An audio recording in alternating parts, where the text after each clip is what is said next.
জলসা committee হতে গেলে কমসে কম অনুরোধ করছি, আপনাদের করজোড়ে নিবেদন করছি, কমসে কম 3টে গুণ থাকা দরকার। কটা? 3টে গুণ থাকা দরকার। কি? 1 নাম্বার, সৎ হতে হবে। কি বললাম? সৎ হতে হবে। আচ্ছা, সৎ কোন লোকটাকে বলে বলুন তো দেখি? চলুন একটু দেখি। আমাদের কনসেপ্টটা কি জানেন? আমাদের ধারণা হলো সৎ হলো ওই লোকটা যার গালে দাড়ি, মাথায় টুপি, 5 ওয়াক্ত নামাজ পড়ে, রমজান মাসে রোজা রাখে, মাঝে মাঝে হজ করেছে, ওই লোকটাই মনে হয় সৎ। This idea is very wrong. চলুন সৎকে আমি বলবো না, মুহাম্মদ সাল্লাল্লাহু আলাইহি ওয়াসাল্লাম বলছেন। চলুন, বুখারীর হাদিস, আল্লাহর নবী বলছেন, আল্লাহর নবী একদিন সাহাবীদের বলছেন, তোমরা আমাকে 2টো জিনিসের গ্যারান্টি দেবে। কটা? নবী বলছেন, তোমরা আমাকে 2টো জিনিসের গ্যারান্টি দেবে। পেছন থেকে একজন সাহাবী বললেন, ইয়া রাসূলুল্লাহ, আমরা যদি আপনাকে 2টো জিনিসের গ্যারান্টি দিই, বিনিময়ে আপনি আমাদের কিছুর গ্যারান্টি দেবেন? নবী বললেন, হ্যাঁ, তোমরা যদি আমাকে 2টো জিনিসের গ্যারান্টি দাও, আমি তোমাদের জান্নাতের গ্যারান্টি দিয়ে দেবো। সাহাবীরা বললেন, বলুন 2টো জিনিস কি? জীবনে তো অনেক কিছু দিয়েছি ইসলামের জন্য, আর 2টো জিনিস দিতে হবে তো, বলুন। নবীজি বললেন, শুনুন, প্লিজ অ্যাটেনশন। 1 নাম্বার, নবীজি বললেন, 2 ঠোঁটের মাঝখানে এই জিভের গ্যারান্টি দাও। 1 নাম্বার, হারাম খাবার খাওয়া থেকে জিভটাকে ঠিক করো, বাজে ভাষা বলা থেকে জিভটাকে ঠিক করো, পরনিন্দা পরচর্চা করা থেকে জিভটাকে ঠিক করো। 1 নাম্বার, 2 ঠোঁটের মাঝখানে জিভের গ্যারান্টি দাও। আর 2 নাম্বার, 2 রানের বীজখানে লজ্জাস্থানের গ্যারান্টি দাও। 2 ঠোঁটের মাঝখানে, 2 রানের বীজখানে, এই 2টো জিনিসের গ্যারান্টি তোমরা আমাকে দাও, আমি তোমাদের জান্নাতের গ্যারান্টি দিয়ে দেবো। যান, বাড়ি চলে যান, আমার ওয়াজ শেষ আছে। বাড়ি চলে যেতে পারেন, কেউ যদি যান এখন যেতে পারেন। বাড়িতে গিয়ে দেখবেন, হয় ভদ্রলোকের নিচে খারাপ, নয় ভদ্রলোকের উপর খারাপ। ঠিক না? ঠিক। যা দুটোই খারাপ ও জাহান্নামী, যা দুটোই ভালো ও জান্নাতি মানুষ। কি ভাবলেন? চলুন। এই জন্যই প্রফেট মুহাম্মদ সাল্লাল্লাহু আলাইহি ওয়াসাল্লাম বলেছিলেন, the messenger of Allah, peace be upon him, said, the best among you those with good manner. নবী বললেন, তোমাদের মধ্যে উত্তম ব্যক্তি ওই লোকটা যার ক্যারেক্টার, চরিত্র ভালো, ওই লোকটাই হলো উত্তম ব্যক্তি। একজন উকিল, ব্যারিস্টার, মাস্টার, ডাক্তার, মোল্লা, মরিচা, পিস্টার, দরবেশ, আমির সাহেব, মুফতি সাহেব যদি চরিত্র খারাপ হয়, আর একজন টোটোওয়ালার, কি টোটো বলেন তো বাবা, হ্যাঁ, টোটোওয়ালার যদি চরিত্র ভালো হয়, টোটোওয়ালাটাই হলো আল্লাহর কাছে প্রিয় ব্যক্তি।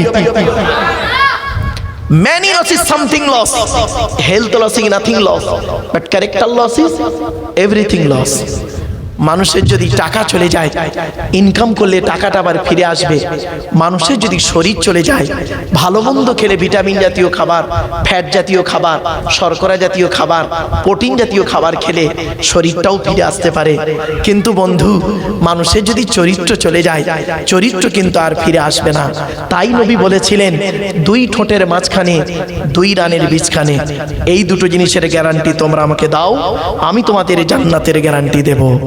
চলো, 2 নাম্বার, বাবা, শুধু এই জলসা কমিটি সৎ হবে আর বাকি সৎ অসৎ হবে না, সকলকেই সৎ হতে হবে।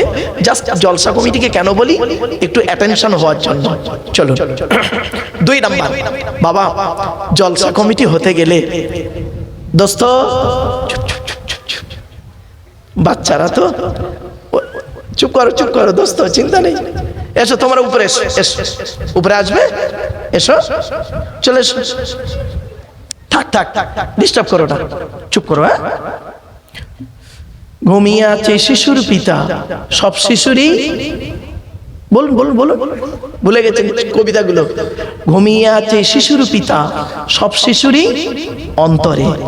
ও বাচ্চারা এখন শিশু, দুদিন পরে যুবক হবে, তারপরে বিয়ে করবে, স্বামী হবে, তারপর ওর ছেলে হবে, ও বাপ হবে, ওর ছেলের আবার বিয়ে দেবে, ও শ্বশুর হবে, ওর আবার ছেলের ছেলে হবে, ও দাদু হবে, বুড়ো হবে, মরে যাবে, কবরে ঢুকবে। ঠিক না বে ঠিক? আরে এটাই তো সিস্টেম, এটাই সিস্টেম। বাড়ি থেকে ভাববেন চলো নাকি যাই। যখন ওদের নিয়ে একটা হাদিস বলি, আল্লাহ নবী যখন মদিনার বাজারে বেরোতেন, শুনে নিন হাদিসটা। মদিনার বাজারে নবীজি যখন বেরোতেন, বাচ্চা বাচ্চা ছেলেদের দেখতে পেলে নবীজি কি করতেন জানেন? শুনে নিন। আপনার বাচ্চা হোক হিন্দু মুসলিম, বাচ্চাদেরকে ভালোবাসবেন, খবরদার এরকম করবেন না যে ওর বাচ্চা এর বাচ্চা সব দেখবেন না, বাচ্চাদেরকে ভালোবাসবেন। তো আল্লাহ নবী যখন মদিনার বাজারে বেরোতেন, বাচ্চা বাচ্চা ছেলেদের দেখতে পেলে নবীজি কি বলতেন জানেন? বাচ্চাদের দেখতে পেলে, কি হিন্দু হোক, মুসলিম হোক, ইহুদি হোক, মুশরিক হোক, যাই হোক, যাদের বাচ্চা হোক, বাচ্চাদের দেখতে পেলে নবীজি খুব ভালোবাসতেন। বাচ্চাদের দেখলে নবীজি বলতেন আসসালামু আলাইকুম। ওয়ালাইকুম সালাম। বাচ্চারা বলতো, নবীজি বলতেন তোমার নাম কি?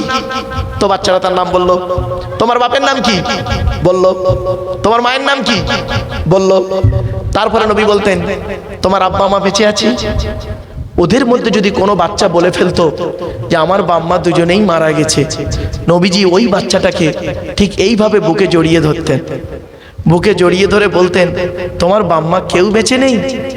আমি মোহাম্মদ, আমারও বাম্মা কেউ বেঁচে নেই জানো। নবীজি ওই বাচ্চাটার মাথায় হাত বুলাতেন। আর কি বলতেন শুনুন হাদিসটা, শুনে নিন। নবী বলতেন মান আওয়া ইয়াতীমান ইলা তুআমিহি ওয়া শারাবিহি আওজাবাল্লাহু লাহুল জান্নাহ। কোন ব্যক্তি যদি কোনো ইতিম বাচ্চার মাথায় হাত বুলায়, কোন ব্যক্তি যদি ইতিমকে পানি পান করায়, কোন ব্যক্তি যদি ইতিমকে খাবার খাওয়ায়, আওজাবাল্লাহু লাহুল জান্নাহ, ওই ব্যক্তির জন্য জান্নাত ওয়াজিব হয়ে যায়। আর আপনি কি করেছেন? আপনি বাপ মারা গেছে, চাচা বেঁচে আছে, ছোট ছোট ভাইপোদের সম্পত্তি চাচা নিজের নামে রেকর্ড করে বসে আছে, উনি আবার হাজি সাহেব। ওকে হাজি বলতেই ঘৃণা লাগে। রাগ করবেন না, সরি, চলুন এগিয়ে যাই। এবার আসছি জলসা কমিটি হতে গেলে বাবা 2 নাম্বার হালাল খাবার খেতে হবে। আচ্ছা, শুধু জলসা কমিটি হালাল খাবে আর বাকি সব হারাম খাবে? না, কোরআন কি বলছে দেখি, চলো কোরআন কি বলছে। কোরআনে 3 শ্রেণীর লোককে হালাল খেতে বলেছেন। কয় শ্রেণীর লোক? 3 শ্রেণীর লোককে হালাল খেতে বলেছেন, কোরআনে আছে। আচ্ছা চলুন তো দেখি এই 3 শ্রেণীর মধ্যে আমরা আছি কি নেই, একটু দেখে নিই। 3 শ্রেণীর মধ্যে আমরা আছি কি দেখি একটু, চলো আমি 3 শ্রেণীর রেফারেন্স গুলো দিচ্ছি। আল্লাহ পাক কোরআনে বলেছেন 18 নম্বর পারার 4 নম্বর পৃষ্ঠা 9 নম্বর লাইন, সূরার নাম সূরায়ে মুমিনুন, আল কোরআন। আল্লাহ বলছেন ইয়া আইয়ুহার রাসূল কুলু মিনাত তাইয়্যিবাতি ওয়ামালু সলিহা। এর বাংলা মানে কি? হে রাসূলগণ, নবী রাসূলদের বলছেন হে রাসূলগণ, তোমরা আমার দেওয়া হালাল রিজিকগুলো ভক্ষণ করো। তা নবীদেরকে বললেন তোমরা হালাল খাবার খাও আর পৃথিবীতে ভালো ভালো কাজগুলো করো। ওয়ামালু সলিহা, নবীদেরকে আল্লাহ হালাল খেতে বললেন, ভালো কাজ করতে বললেন। তো আমরা কেউ নবী হতে পারবো না, শেষ নবী হয়ে গেছে, 1 নাম্বারটা বাদ। দ্বিতীয় কোথায় দেখি? গালে দাড়ি মাথায় টুপি নিয়ে আমরা বসে আছি, নামের আগে মোহাম্মদ লিখেছি, গরুর গোস্ত খেয়েছি, লজ্জাস্রাগার চামড়া কেটেছি, তাই না? মাঝে মাঝে রোজা করেছি, মাঝে মাঝে নামাজও পড়েছি, জুম্মার নামাজটাও তো পড়েছি, নামের আগে মোহাম্মদ লিখেছি। বাহ, তা আমরা এখন মুসলমান মোমেন বলে আমরা দাবি করি। চলুন, কোরআন বলছে 2 নম্বর পারার 4 নম্বর পৃষ্ঠার একেবারে 14 নম্বর লাইন, সূরার নাম সূরায়ে বাকারা, আল কোরআন। ইয়া আইয়ুহাল্লাযীনা আমানু, হে ঈমানদার বান্দাগণ, কুলু মিন তাইয়্যিবাতি মা রাযাকনাকুম, আমার দেওয়া হালাল রিজিকগুলো তোমরা ভক্ষণ করো। তাহলে মোমেনদেরকে আল্লাহ হালাল খেতে বললেন। অতএব এখানে শুধু জলসা কমিটি একা নয়, সকলকে হালাল খাবার খেতে হবে। আমি অনুরোধ করে বলে যাচ্ছি, মনে রাখবেন হারামের বিরিয়ানি ভাতের থেকে, হারামের বিরিয়ানি ভাতের থেকে হালালের ডাল ভাতটাই ভালো। ঠিক না ঠিক? অনুরোধ করে আপনাদের বলে যাচ্ছে হালাল খাবার খান, বৈধ খাবার খান, অবৈধ খাবার খেয়ে দেহটাকে নাপাক করবেন না, অনুরোধ আপনাদের কাছে করে গেলাম। চলুন এরপরে তৃতীয় নাম্বার ব্যক্তি কি আছে দেখি। তৃতীয় নাম্বার ব্যক্তি হচ্ছে কারা জানেন? হিন্দু, মুসলিম, জৈন, ব্রাহ্মণ, খ্রিস্টান, কুলি, সাঁওতাল, বাগদি, দুলে, এক কথায় মানব জাতি। মানব জাতিকে আল্লাহ হালাল খেতে বলেছেন। পৃথিবীর মানুষকে, মানব জাতিকে আল্লাহ হালাল খেতে বলেছেন কোরআনে। দলিল চলুন কোরআনে কোথায় লেখা আছে দেখি। 2 নম্বর পারা 4 নম্বর পৃষ্ঠা 8 নম্বর লাইন, সূরার নাম সূরা বাকারা, আল কোরআন। ইয়া আইয়ুহান নাস, হে মানব জাতি। এখানে হিন্দু মুসলিম কোনো ডিভাইডেড নেই। ইয়া আইয়ুহান নাস, হে মানব জাতি। কুলু মিম্মা ফিল আরদি হালালান তাইয়্যিবা, পৃথিবীর জমিনে তোমরা হালাল খাবারগুলো ভক্ষণ করো, বৈধ খাবারগুলো ভক্ষণ করো, অবৈধ হারাম খাবারগুলো খেও না। ওয়ালা তাত্তাবিউ খুতুওয়াতিশ শয়তান, শয়তানের পথকে অনুসরণ করিও না। ইন্নাহু লাকুম আদুউম মুবিন, শয়তান হলো তোমাদের প্রকাশ্য দুশমন। এই 3 শ্রেণীর লোককে হালাল খেতে বলেছেন। আমি আপনাদের অ্যাটেনশন হওয়ার জন্য বলেছিলাম জলসা কমিটি হতে গেলে হালাল খাবার খেতে হবে, আপনারা এটাকে গায়ে পেতে নেবেন না। চলো 3 নাম্বার হলো জলসা কমিটি হতে গেলে বাপ 5 ওয়াক্ত নামাজি হতে হবে। রাগ করবেন না কেউ। জলসা কমিটি হতে গেলে 5 ওয়াক্ত নামাজি হতে হবে। বাপেরা কথাটাকে খারাপ সেন্স নেবেন না। অনেক জায়গায় দেখেছি তো সারাদিন জলসা কমিটির লোকেরা না সারাদিন জলসার জন্য পাগল হয়ে থাকে, এত পরিশ্রম করে, গা থেকে ঘাম ঝরে, কিন্তু নামাজের টাইমে তাদের খেয়ালই থাকে না। এই কোরআনে আছে বিভিন্ন অ্যাঙ্গেলে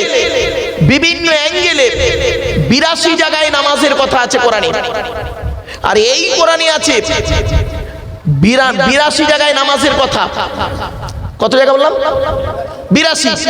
আর এই কোরআনে আছে 92 জায়গায় লেখাপড়ার কথা। তো কোন সংখ্যাটা বেশি, 82 না 92? তাহলে লেখাপড়ায় পিছিয়ে কেন? কেন লেখাপড়ায় পিছিয়ে? আপনি কি জানেন কোরআনের প্রথম বাক্যটাই ছিল পড়ো, রিড। প্রথম বাক্যটাই ছিল রিড, পড়ো। আপনি কি করলেন? দেখবেন অনেক বাড়িতে গিয়ে দেখবেন, অনেক বাড়ির সানসেট গুলোতে গিয়ে দেখবেন ছেলের জন্য বড় বড় কিতাব কেনা আছে, বই কেনা আছে। ছেলে আমার মাস্টার, ডাক্তার, ইঞ্জিনিয়ার, প্রফেসর হবে, কোর্টের জজ হবে। আর অনেক মুসলিমের বাড়িতে গিয়ে দেখবেন সানসেট গুলোতে বিশাল বড় বড় তরকারির হাঁড়ি আছে, মাল বগরা ঈদে বেরোবে। রাগ করবেন না, কথাটা শুনতে হয়তো খারাপ লাগলো, অতি বাস্তব কথা তুলে ধরলাম। চলুন ছেলেকে ধনী না বানিয়ে জ্ঞানী বানিয়ে যান। আমার ভাষা বুঝতে পারছেন আপনারা? ছেলেকে ধনী না বানিয়ে জ্ঞানী বানিয়ে যান। জ্ঞানী বানান, ধনী বানাতে হবে না, জ্ঞানী বানিয়ে যান। যদি বলেন আমি পড়াবো কি করে, আমি গরিব মানুষ, আমার অর্থ নেই, ছেলেকে মাস্টার ডাক্তার করাবো কি করে, এ কজ আপনি দেখাবেন না প্লিজ। এরকম কজ আপনি দেখাবেন না, এটা ফালতু কজ। আপনার বাপ কি প্রাক্তন রাষ্ট্রপতি এপিজে আব্দুল কালামের বাপের মতো গরিব? আবু বাকির জয়নাল আবেদিন আব্দুল কালাম, যিনি ভারতের প্রাক্তন রাষ্ট্রপতি ছিলেন, তার লাইফ স্টোরি পড়েছেন আপনি? তার মতো গরিব কি আপনার বাপ? আপনি কেন ছেলেকে ডাক্তার, মাস্টার, ইঞ্জিনিয়ার, প্রফেসর করাচ্ছেন না? কেন তাকে ভালো আলেম করাচ্ছেন না? কেন করাচ্ছেন না আপনারা? কোরআনে লেখা আছে 92 জায়গায় লেখাপড়ার কথা, গবেষণার কথা আছে। আজকে কোরআনকে নিয়ে গবেষণা করছে কারা? America, London, France, Britain, Japan, Jordan, Germany ঠান্ডা করে বসে বসে কোরআনকে নিয়ে গবেষণা করছে। কারা করেছে? Humphry Davy, Michael Faraday, Einstein, Isaac Newton, doctor Maurice Bukhari, mister Cook, mister জাবিরিন, mister Campbell, Rajaram Mohan Roy, Ishwarchandra Vidyasagar, Rabindranath Tagore, Acharya Jagadish Chandra Bose, Francis ডেক, Williams Keith Moore, Williams Harvey, Thomas, George Bernard, এরা কোরআন কিনে গবেষণা করলো। আর আমরা কিছু মৌলবি, সকলে নয়, ভুল বলা হবে, আমরা কিছু মৌলবি কি করলাম? কোরআনটাকে নিয়ে কিভাবে ইউটিলাইজ করলাম? তেল পড়া, পানি পড়া, ওয়াজ করা, খতম পড়া, তাবিজ পড়া, ঘর বন্ধ করা, আর নিজেদের মধ্যে মারামারি করা। কিরকম মারামারি? গোল টুপি, লম্বা টুপি, চেরা জামা, ফাড়া জামা, তবলিগ, ফুরফুরা, বেরেলি, ওয়াহাবি, জামাতি ইসলামী, আহলে হাদিস, বুকে হাত বাঁধা, নাভির নিচে হাত বাঁধা, জোরে আমিন বলা, আস্তে আমিন বলা, ইমামের পিছনে সূরা ফাতিহা পড়া না পড়া, মোনাজাত করা না করা, 3 রাকাত তারাবি বেতের, 1 রাকাত বেতের, 8 রাকাত তারাবি, 20 রাকাত তারাবি। ওর বলে কাফের, ওর বলে কাফের। ঠিক না বেঠিক? কোরআন বুঝি এই জন্যই এসেছিল, প্রফেট মুহাম্মদ সাল্লাল্লাহু আলাইহি ওয়াসাল্লাম এই জন্যই বুঝি 63টা বছর উম্মতি বলে কেঁদেছিলেন। আজকের এটাকে নিয়ে গবেষণা করতে পারলাম না। দেখবেন আমি আপনাদের একটা টেস্ট পরীক্ষা নেব, এখন স্কুলে তো টেস্ট চলছে, তা আমি এই মজলিসে একটা টেস্ট পরীক্ষা নেব। তবে কখন নেব দেখবো, টেস্ট পরীক্ষায় কে পাস করেন আর ফেল করেন, এখানেই সার্টিফিকেটটা দিয়ে যাব, টেনশন নেবেন না। তবে কখন নেবো বুঝতে পারবেন না, নেই বলবো, দেখলেন তো ফেল করলেন, নেওয়ার পরেই বলবো, এখন বলবো না। চলুন এগিয়ে যাচ্ছি। এবার আসছি মসজিদ কমিটি। মসজিদ কমিটি হতে গেলে, আচ্ছা ছোট্ট একটা উদাহরণ, এটা আপনাদের মসজিদ নাকি হুজুর? জুম্মা মসজিদ, হ্যাঁ জুম্মা মসজিদ, তাই তো? আলহামদুলিল্লাহ। একটা উদাহরণ দিচ্ছি, রাগ করবেন না কেউ। আচ্ছা এই জুম্মার দিনে কোন মুসলিম যুবক ছেলে সাদা পায়জামা পাঞ্জাবি পরে, সাদা টুপি পরে ছেলেটি জুম্মার নামাজ পড়তে মসজিদে উঠেছে, প্রচুর পরিমাণ বাংলা মদ খেয়ে। কি খেয়ে? মদ খেয়ে উঠেছে ছেলেটি, অজুও করেছে, মদও খেয়েছে, আর টুপি পায়জামা পাঞ্জাবি পরে মসজিদে উঠেছে জুম্মার নামাজ পড়তে। এট ফার্স্ট আপনারা তাকে কি করবেন? সর্বপ্রথম বলুন, বলুন, একটু বলুন না, আর কিছু সারাদিন অন্তত বের করে দেবেন, বের করে দেবেন। আচ্ছা ছেলেটি বের হতে না চাইলে মারধর করে বের করে দেবেন। ছেলেটির অপরাধ, মদ হারাম খাবার, মসজিদ পবিত্র স্থান, হারাম খাবার খেয়ে পবিত্র স্থানে উঠেছে, তাই তাকে বের করে দিলেন। বের হতে চাইলো না, মেরে বের করে দিলেন। সত্যি কত ভালো মানুষ আপনারা। এ মুসলমান, মদখোরকে মসজিদ থেকে মেরে বের করে দিলে, আর সুদখোরটাকে মসজিদের সেক্রেটারি বানিয়ে দিলে। মদখোরটাকে মসজিদ থেকে মেরে বের করে দিলে, আর জেনাখোরটাকে সভাপতি বানিয়ে দিলে। আজীব ধর্ম। আমরা এমন মানুষ না, আমরা এমন মানুষ নিজের পাপের বাটখারা দিয়ে অন্যের পাপ ওজন করি। আমার ভাষা বুঝতে পারছেন আপনারা? আমরা নিজেরা না পাপ করে করে করে করে অন্তরে না এত পাপ করেছি পৃথিবীতে, পাপ করে করে করে করে না একটা পাপের বাটখারা করে ফেলেছি। কি বাটখারা বলেন তো নাকি? বাটখারা। নিজের পাপের বাটখারা দিয়ে নিজের পাপটাকে ওজন করিনি, অন্যের পাপ ওজন করি। আমরা এমন মানুষ, নিজের পাপের বাটখারা দিয়ে অন্যের পাপ ওজন করি। আমরা এমন মানুষ না, দুধওয়ালা লোকের বাড়ি বাড়ি যায়, দুধ কিনে কেউ খেতে চায় না সহজে। মদওয়ালা দোকান দিয়ে বসে আছে ব্যারাকপুরে, মোটর সাইকেলে তেল পুড়িয়ে মদ কিনে খেয়ে মারামারি করে হাজি সাহেবের বেটা রমজান মাসে লকাবের মধ্যে চুম মেরে বসে আছে। দুধওয়ালা কোথায় গিয়েছিল? ওর বাড়ি গেছিল। আমরা এমন মানুষ না, দুধওয়ালাকে বলি, এই দুধে পানি দিসনি তো, আর মদে পানি ঢেলে খাই। আমরা এমন মানুষ না, 100 টাকা চোরকে 100 টাকা চোরকে গাছে বেঁধে মারি, 100 টাকা চোরকে গাছে বেঁধে মারি, 1000 কোটি টাকা চোরকে স্টেজে তুলে ফুলের তোড়া দিয়ে সংবর্ধনা জানিয়ে স্যালুট জানাই। আমরা এমন মানুষ না, চালনি বোঝেন? চালনি, চালনি কি আপনারা কি বলেন বা কি বলেন? ওই আটা চালে মা বোনেরা কি বলেন? চালন, চালন। ওই আমরা চালনি, চালনে কি ধরে নি, ওই চালন। আচ্ছা চালনের পিছনে ছিদ্র কটা? অসংখ্য ছিদ্র। আর সূচের পিছনে ছিদ্র কটা? একটা। তো চালন একদিন, ভাষাটা ফলো করুন, চালন একদিন সূঁচকে বলছে, কে বলছে? চালন কাকে বলছে? সূঁচকে বলছে, তোর পিছনে ছিদ্র কেন বল। তা সূঁচ কি উত্তর দেবে? বুঝতে পারেনি না? চালন সূঁচকে বলছে তোর ভিতরে ছিদ্র কেন বল। তা সূঁচ কি উত্তর দেবে? আমার তো একটা, তোর হাজারটা। বাপেরা, পৃথিবীর সব থেকে কঠিন কাজ কি জানেন? সেদিন এমএ সেকেন্ড ইয়ার স্টুডেন্টদেরকে, ফোর্থ সেমিস্টার স্টুডেন্টদেরকে পড়াতে গিয়ে আমি বলছিলাম একটা কথা, পৃথিবীর সব থেকে কঠিন কাজ কি বলতো তোরা? তো স্টুডেন্ট তোরা অ্যাডাল্ট বলছে স্যার পৃথিবীর সব থেকে কঠিন কাজ বলা মুশকিল। বললাম শোন, পৃথিবীর সব থেকে কঠিন কাজ হলো আত্মসমালোচনা করা। কি বললাম? নিজেকে নিয়ে সমালোচনা করা, নিজেকে নিয়ে সমালোচনা করা। আমি কি মানুষ?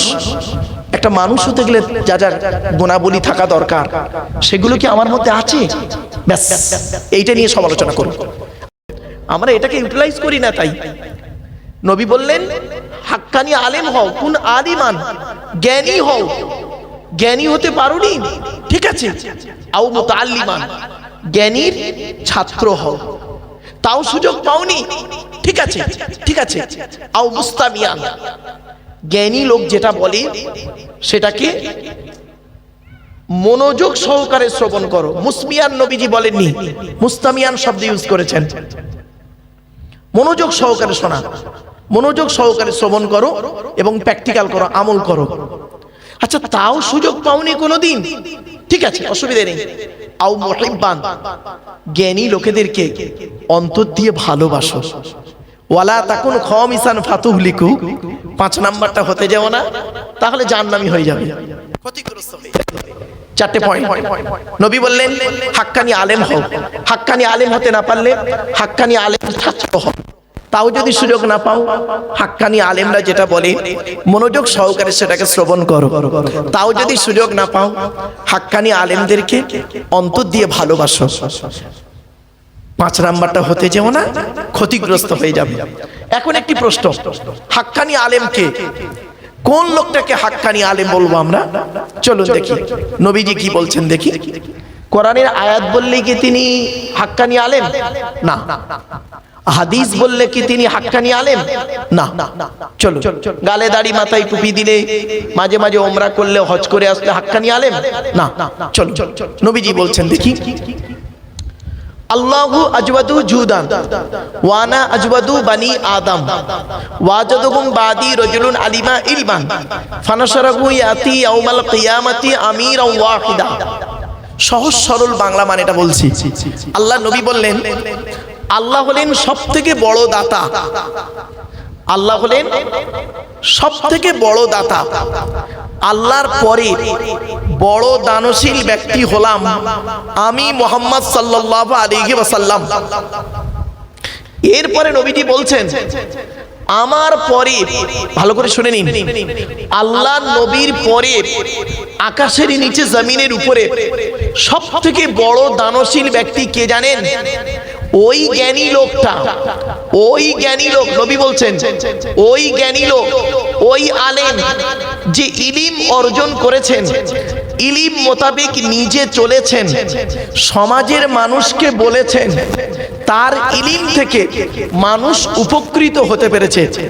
ওই শ্রেণীর আলেমগুলোকে, জ্ঞানী লোকগুলোকে কিয়ামতের মাঠে এক একটা দলের আমির করে আল্লাহ তুলবে। কি বুঝলেন বাবা? মাইকের সামনে এসে কিছু বলে দেওয়ার নাম বক্তা নয় বাপ। মাইকের সামনে এসে না বাবা কিছু বলে দেওয়ার নাম বক্তা নয়। 3টে জিনিস কোনোদিন ব্যাকে আসে না, সব সময় সামনের দিকে যায়। 1 নাম্বার, ধনুক থেকে তীরটা বের হয়ে গেলে ওই তীরটা আর কোনোদিন ব্যাকে আসে না। 2 নাম্বার, দেহ থেকে আত্মাটা বের হয়ে গেলে ওটা আর পৃথিবীতে রিটার্ন দেওয়া হয় না। 3 number, it is very very important, জবান থেকে কথা বের হয়ে গেলে ওটা আর কোনো দিন ব্যাকে আসে না। মনে রাখবেন, 1 ঘন্টা লেকচার দিতে গেলে 1 ঘন্টা লেকচার দিতে গেলে 3 ঘন্টা স্টাডি করতে হবে। 3 ঘন্টা স্টাডি করতে হবে, কিতাব মোতালিয়া করতে হবে। বাবা, খুব কঠিন জিনিস হলো ওয়াজ নসিহত করা। চলুন আজ আপনাদের কাছে টু দি পয়েন্টের উপরে আলোচনা করার সুযোগ যেন আল্লাহ আমাকে দেন। আপনারা আমার জন্য একটু দোয়া করেন। চলুন একটা একটা করে পাট পাট করে আপনাদেরকে যেন বোঝাতে পারি। আল্লাহ এই তৌফিকটুকু আমাকে দেন। আমার নিজস্ব কোনো ক্ষমতাই নেই বাবা, আমি তেমন কোনো বড় আলেম নই, তেমন কোনো বড় বক্তা নই, তেমন কোনো বড় জ্ঞানী মানুষ আমি নই। আমি মনে করি আমার জ্ঞানটা হলো সীমিত কিছু বই পুস্তক অক্ষর সিলেবাসের জ্ঞান, আর আপনাদের জ্ঞানগুলো হলো বিভিন্ন রকম কোয়ালিটি কোয়ান্টিটি বক্তার বক্তব্য শোনা জ্ঞান। তো আমি মনে করি আপনাদের জ্ঞানগুলো হলো প্রশান্ত মহাসাগরের মতো জ্ঞান, আর প্রশান্ত মহাসাগরের উপরে ছোট্ট একটা কলসির মতো আমার জ্ঞান। আমি আপনাদের জ্ঞান দিতে এসেছি, এটা যেন কোনোদিন ভাববেন না আমি আপনাদের জ্ঞান দেওয়ার ক্ষমতা রাখি নাই। পেশাগত দিক থেকে বর্তমানে আমি একজন উচ্চ মাধ্যমিক হাই মাদ্রাসার শিক্ষক, কলেজ এবং ইউনিভার্সিটির ছেলে মেয়েও পড়াই। কাজে কাজে আমাকে একজন ছাত্র বলতে পারেন। আমি বর্তমানে এখন একজন ছাত্র বাবা, শিক্ষার্থী, 5টা ধর্মগ্রন্থের ছাত্র। ইহুদিদের ধর্মগ্রন্থের নাম হলো তাওরাত, সেই তাওরাতের আমি একজন ছাত্র। জবুরের একজন ছাত্র, যেটা দাউদ নবীর উপরে নাজিল হয়েছিল। তাওরাত হলো 1000 পারা। মুসা নবীর উপরে নাজিল হয়েছিল রমজান মাসের 4 তারিখে। জবুর কিতাবটা নাজিল হয়েছিল দাউদ নবীর উপরে 150 পারা, সেটা ছিল রমজান মাসের 6 তারিখে। ইনজিল কিতাবের আমি একজন ছাত্র, যেটা রমজান মাসের 18 তারিখে নাজিল হয়েছিল, 27 পারা বিশিষ্ট। আর হিন্দু ভাই যারা আমার বক্তব্য আনাচে কানাচে বসে শুনছেন, শ্রীমতী ভগবত গীতারও আমি একজন ছাত্র।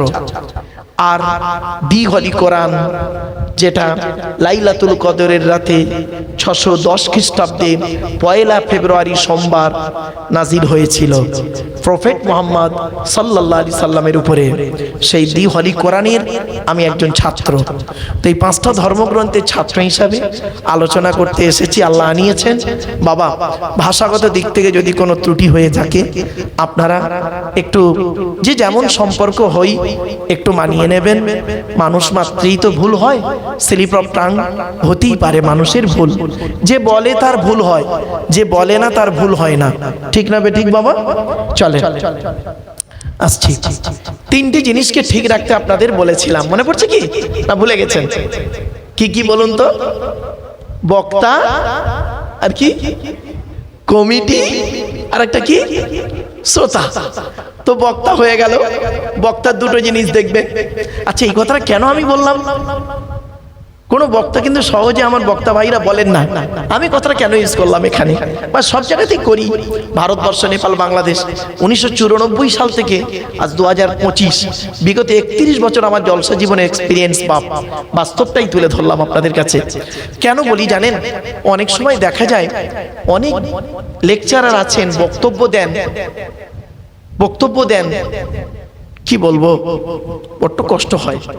স্মোক করেন, বিড়ি সিগারেট খান।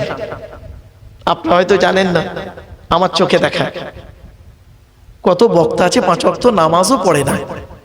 কত বক্তা আছে রমজান মাসে রোজাও রাখে না, অনেকে পিতামাতার ভাতই দেয় না, খবরই নেয় না, বউটাকে নিয়ে একটু টাউন জায়গায় ঘর ভাড়া করে থাকে। কত শিক্ষিত মানুষ আছে দেখবেন পিতামাতাকে দেখেই না। চলো না কি যাই, বৃদ্ধাশ্রম কেন হলো? বৃদ্ধাশ্রম কেন হবে? ভারতবর্ষে বৃদ্ধাশ্রম থাকবে কেন? একজন ডাক্তারের বাপ কেন বৃদ্ধাশ্রমে যাবে? একজন মাস্টারের বাপ কেন বৃদ্ধাশ্রমে যাবে? ভাবতে হবে আমাদের। চলো এগিয়ে যাই। এবার আসছি কমিটি। জলসা কমিটি আলাদা, মসজিদ কমিটি, এটা মসজিদ হুজুর, মসজিদ। জলসা কমিটি আলাদা, মসজিদ কমিটি আলাদা। শুনে নিন, রাগ করবেন না কেউ, কেউ ভাববেন না হুজুর আমাকে ইন্ডিকেট করে বলছে। না বাবা, আমি কাউকে ব্যক্তিগত আক্রমণ করতে আসিনি, আমি যেখানেই যাই বাস্তব জীবনটা তুলে ধরি।